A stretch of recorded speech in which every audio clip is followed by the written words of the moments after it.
Welcome to the Climate Diplomacy Podcast, a podcast from the Berlin-based Think and Do Tank, Adelphi Global, bringing you the latest insights and debates in international climate diplomacy and security. I'm your host, Alexandra Steinkraus, and in this series you will hear from experts and practitioners offering their take on climate foreign policy, climate-related impacts to security, and promoting peace and resilience in a changing climate. For more information, please visit climate-diplomacy.org or follow Climate Diplomacy and Security on LinkedIn and Blue Sky. Welcome back to the Climate Diplomacy Podcast. We're going on 100 days until COP30. So in this month's episode, we'll be exploring the critical intersection of climate, environment, and human security in Brazil. We're here today with Laís Clement, an analyst with our Climate Diplomacy and Security team here at Adelphi, to discuss the context and challenges faced in Brazil and how Brazil's diverse ecosystems shape opportunities and risks, the country's leadership role, and of course, the upcoming COP30. Welcome back to the podcast, Laís. Thank you, Alex. A pleasure to be back here. So, to set the scene, could you outline the most pressing climate and environmental challenges currently facing Brazil, particularly where they intersect with human security? Of course. I conducted a study together with Raquel Monayer, who listeners of this podcast know very well, and Hector Morales Munoz, who listeners should also recognize from an episode we did last year on Colombia. Yes, exactly. And we found climate and environmental challenges to human security in the country were widespread, affecting urban populations, rural and traditional populations, but hurting those more vulnerable the most. So in our research, we identified 5 pathways through which that happens. And the first of them is land conflicts. Indigenous groups, Quilombola communities, Afro-Brazilian communities, people living by the rivers and small farmers are often dealing with land invasions and violence. The second one is water-related disputes. Even though Brazil has a lot of water, we're seeing more and more conflicts over who gets to use it. Agribusiness, hydropower, and mining are fueling water scarcity and polluting, and this is hitting vulnerable communities the hardest. In fact, conflicts over water have nearly quintupled in the last couple of decades, and climate change, of course, is just adding to this pressure. And environmental crime is the third pathway. It's the third most profitable type of crime in the world. And in Brazil, it's closely linked to those land and water disputes that I talked before. Things like illegal logging and mining are driving deforestation and biodiversity loss, which only speed up climate change. And then the fourth one are extreme weather events. So floods, droughts, landslides. These are happening more often and forcing thousands of people out of their homes. This affects livelihoods and food security and makes poverty and inequality worse, especially in the outskirts of big cities. And then the fifth one is the improper implementation of climate policies. These can be carbon credit initiatives or critical mineral extraction, which can incentivize land grabbing and community displacement if they fail to integrate the human security dimension or social safeguards.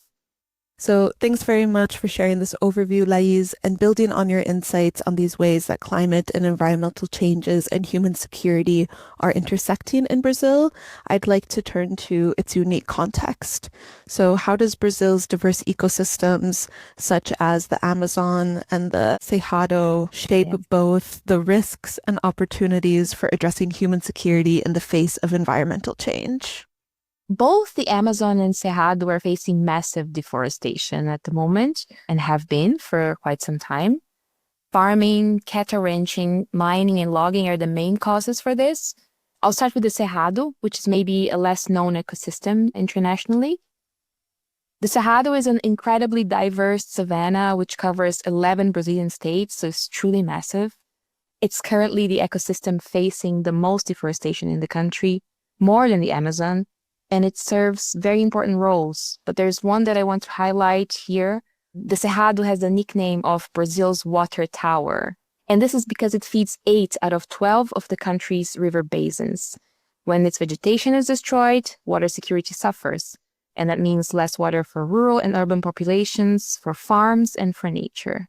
And then the Amazon is a more known ecosystem. It plays an important role in climate regulation. It's famous for being a carbon sink, right? It absorbs more carbon than it releases, but deforestation has reached a level that in certain areas of the Amazon, the forest is now releasing more carbon than it absorbs. And this is, of course, very worrisome for local, national, but also for the global climate. But as you mentioned in your question, Brazilian ecosystems are definitely a crucial part of the solution for global climate action and for human security. As we invest in combating illegal deforestation, safeguarding the land rights of traditional populations, and supporting sustainable livelihood options for the people who rely on these ecosystems, we not only protect nature, but we also help ensure a more secure future for everyone. Thanks very much. So as we've already kind of pivoted towards the more solutions-oriented side of things, the report that you mentioned in the beginning of the episode highlights a robust landscape of responses. Which national policies or even local initiatives stand out to you as particularly effective in linking climate, environment, and human security? Yes, Brazil has a very rich landscape of responses. In the study that I did together with Raquel and Hector, we selected policies, policy actors, and financial mechanisms. But it was a tough selection. There is quite a lot. But I would highlight first the Brazilian Forest Code, which is the core piece of legislation that determines how vegetation should be managed, but is very comprehensive and has also important repercussions for human security. I would also highlight how much technology Brazil has for addressing issues in the climate, peace, and security nexus, like a decades-old satellite program. Since the 80s, Brazil uses satellite technology to monitor deforestation. Law enforcement receives daily alerts of areas where there is suspected illegal deforestation so that the environmental police can conduct further investigations. It also has early warning systems which can predict and assess risks and allow for timely interventions. And then on the topic of inclusion, the current administration has made efforts to integrate the interests of indigenous communities. And one key way we see this is in the creation of the Ministry of Indigenous Peoples, and a ministry that has done very interesting things, even though it doesn't get that much funding as it should.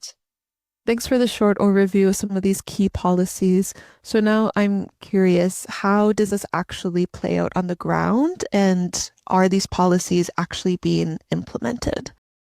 I think there you really hit the nail in the head, because though, of course, the response landscape could be improved, I would say that what Brazil has is an issue with implementing the policies it already has and in avoiding setbacks. On the implementation of policies, I can see a few examples. Brazil struggles with funding for personnel so that its environmental police can, for example, actually reach the places where the satellite images are saying that there's something fishy going on. The Brazilian Forest Code exists since 2012 and hasn't been fully implemented yet, and it's not properly enforced. So this creates a lot of opportunities for land grabbing and for other types of criminal activities. I would also like to say something on the importance of avoiding setbacks. And recently, we're seeing very dangerous developments. I can highlight here the auction that happened this year, authorizing oil companies to drill on the Amazon River mouth, which can have really bad consequences for nature and local populations. And the second one is the general licensing law, which in practice loosens environmental licensing regulations and exempts projects from impact studies. So this makes tragedies like the one we've seen with the Brumadinho Dam in 2019 more likely to happen in the future.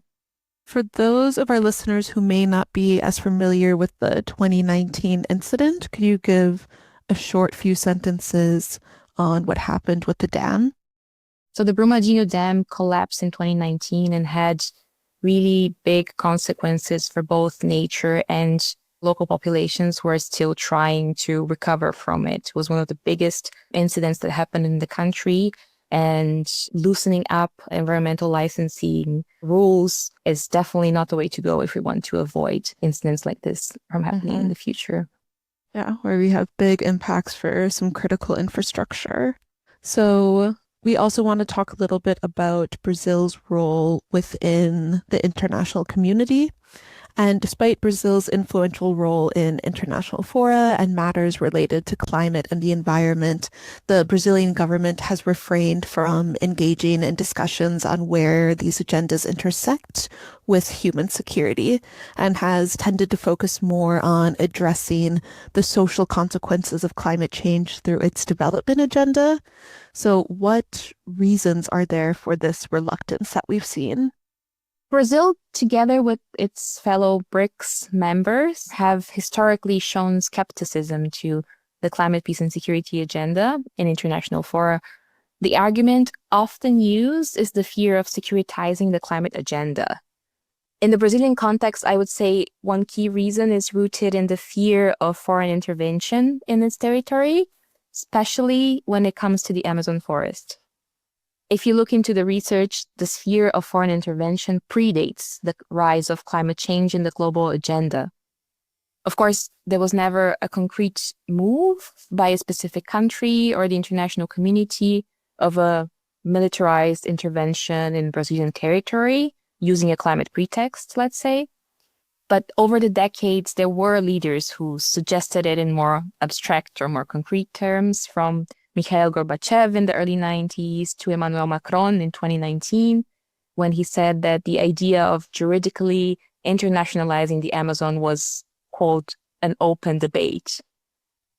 And this had, of course, a big repercussion within Brazilian society and a big negative reaction from both sides of the political spectrum.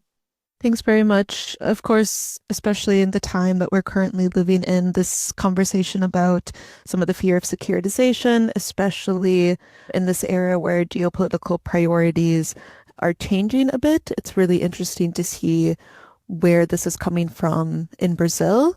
And I'm also interested in what ways are these fears rooted in economic concerns? Of course, when we talk about the fear of securitization discourse, we often turn to economic concerns.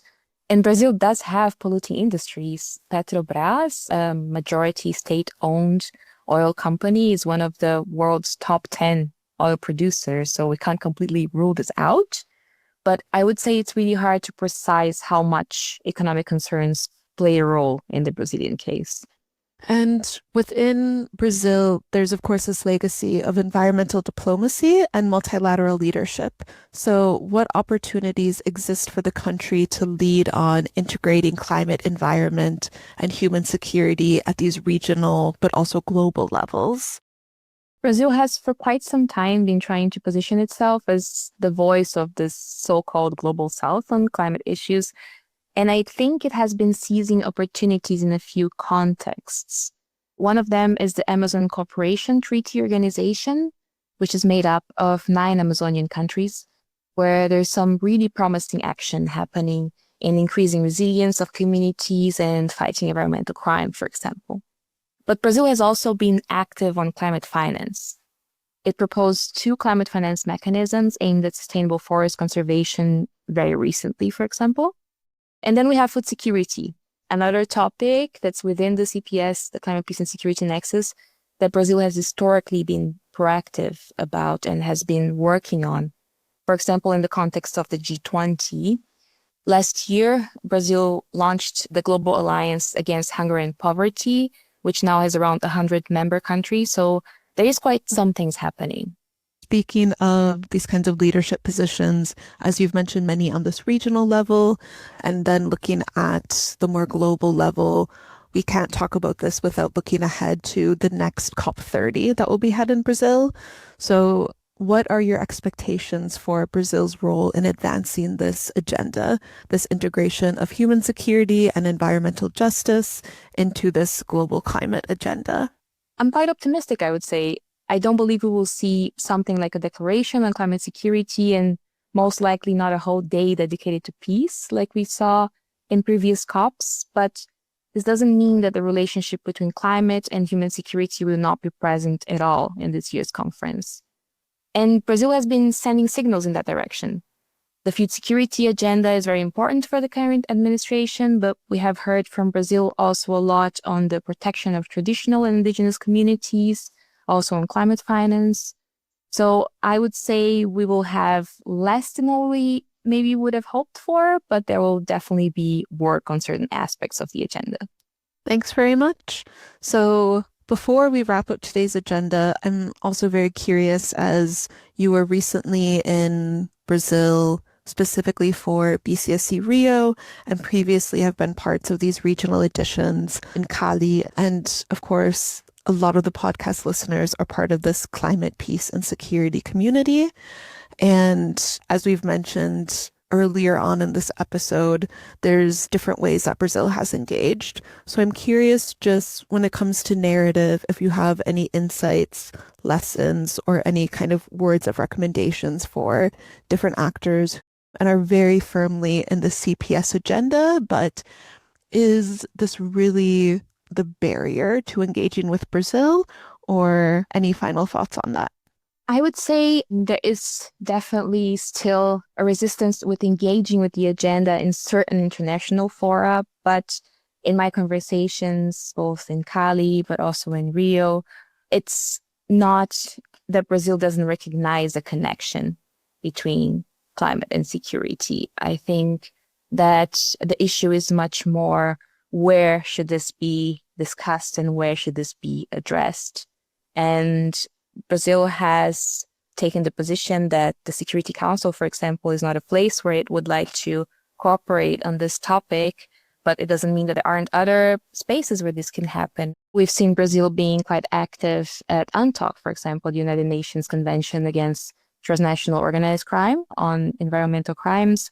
And there's also the examples that I mentioned before. So I think there are ways to collaborate with Brazil within the CPS agenda. You just have to listen to what are the priorities of the country and what are the different fora in which it's willing to engage, and in this way find the different ways and places for cooperation. So I would say that they're definitely there. Thanks. As we wrap up today's episode, it's clear that in Brazil, climate, environment, and human security are very much intertwined and complex, given the sheer dimension and diversity of the country. These challenges range from land and water disputes to environmental crime and extreme weather events, often impacting the most vulnerable communities the most. So to make progress, there is an urgent need to strengthen how these policies are put into practice, empower local and traditional communities, and foster greater collaboration to tackle environmental crime. And looking ahead, Brazil can leverage its leadership role in fora such as COP30. And by championing this inclusive, context-sensitive approaches and leveraging its diplomatic influence, Brazil can help shape a global agenda that really does integrate climate action, human security, and sustainable development for all. So thanks once again for joining the podcast, Lais. It's nice to have you on for a second time. Thanks for having me. It was a pleasure. This was the Climate Diplomacy Podcast. We'll be back with another episode in a few weeks. You can follow our latest updates on Blue Sky and LinkedIn. You can follow us at Climate Diplomacy and Security is the title of our pages. Thank you for tuning in, and until next time, goodbye.